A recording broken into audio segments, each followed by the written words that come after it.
Punjab police का TLP के सरबराह साद रिजवी के घर पर छापा। करोड़ों रुपए मालियत की नकदी, जेवरात, कीमती गाड़ियां और प्राइस बॉन्ड्स बरामद कर लिए। और इतनी सारी खबर लबड़ी, इतनी सारी भाषण दे के और रोन ले और तनु दिता किस दिलासा हो। उमर बंदे दी एवी गुजरी जिवें पानी विच पतासा हो।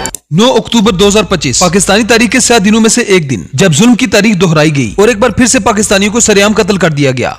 क्यों गोलियां चलाई हम पे? हम कोई इधर दहशतगर्द है? 180 से ज्यादा जो शहीद हुए उनका क्या है? आपकी 180 से लोग शहीद हो चुके हैं जी।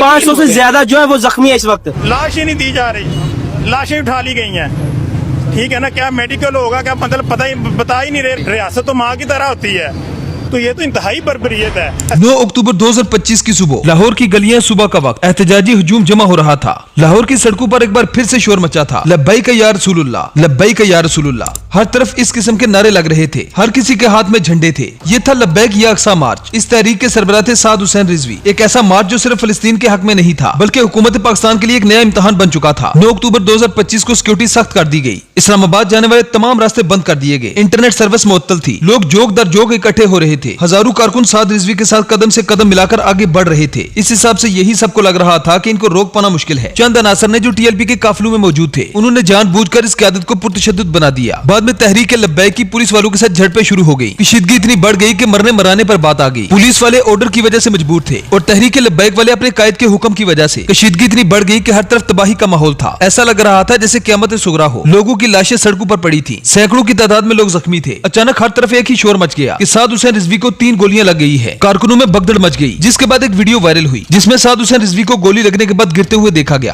अख बंद होने दी देर है, पते लग जाने दे।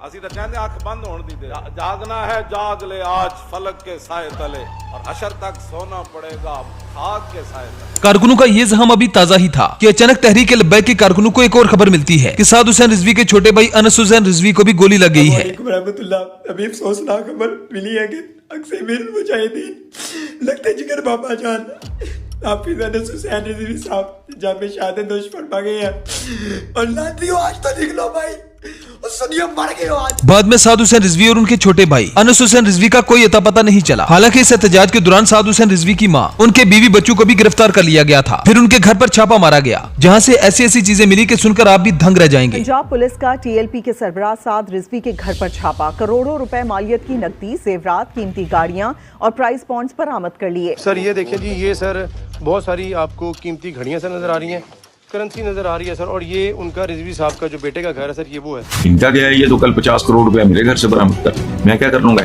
एक बोरी अफीम की बरामद कर ले, जो मर्जी डाल दो, शुक्र है और कुछ नहीं डालना। ये तो सिर्फ कीमती घड़ियां, तलाई जेवरात, गैर मुल्की करेंसी। पुलिस ने मौकफ अपनाया कि साद हुसैन रिजवी के घर से सोने की ईंटें, यहाँ तक इंडियन करेंसी भी मिली है। अब ये मौकफ चूंकि पुलिस ने अपनाया है, तो पुलिस को तो आप जानते ही हैं कि पुलिस की किसी भी खबर में कितना सच और कितना झूठ होता है। सबको हैरत तो इस बात पे हुई कि साद हुसैन रिजवी के घर से 2 किलो सोने की ईंटें कैसे बरामद हुई। बात करने वाली ये है कि साद हुसैन रिजवी के घर से सिर्फ एक टैंक के अलावा दुनिया की सबसे खतरनाक तरीन चीजें वहाँ से बरामद हो चुकी थी। पुलिस का कहना था कि साद हुसैन रिजवी अपने कारकुनों को वहीं पर छोड़कर भाग चुके हैं, जिसके बाद ये एहतजाज भी खत्म हो गया। एक वीडियो देखी होगी जिसके अंदर ये यहाँ से मुंह के ऊपर एक कपड़ा डाल के निकलते हुए नजर आया। जैसे ये सारा लोगों को इंस्टिगेट करके और ये वहां पे फायरिंग और ये तमाम मामला करके खुद तो वहां से किसी गली से बाहर निकल गया।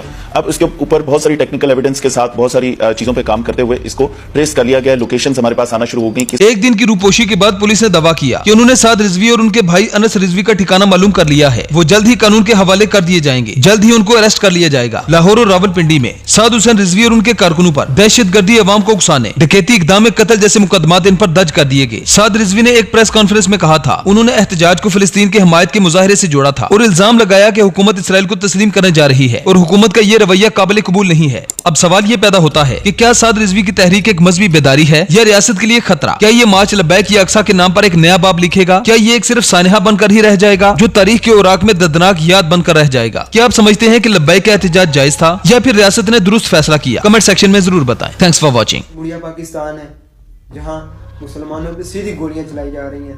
रात के इस वक्त तकरीबन 1:45 का वक्त हो रहा है, लेकिन ये मनहूस हुकूमत, बगैर तरीन हुकूमत इस वक्त निहत्ते मुसलमानों पे जुल्म कर रही है। ये कोई यहूदियों का मुल्क नहीं है, ये कोई इंडिया नहीं है, ये कोई फ़लस्तीन गज़ा नहीं है, ये कश्मीर नहीं है, शाम नहीं है, इराक़ नहीं है, लेबनान नहीं है, ये पाकिस्तान है। इस्लामी जमहूरिया पाकिस्तान है, लेकिन यहाँ भी मुसलमानों पे जुल्म हो रहा है।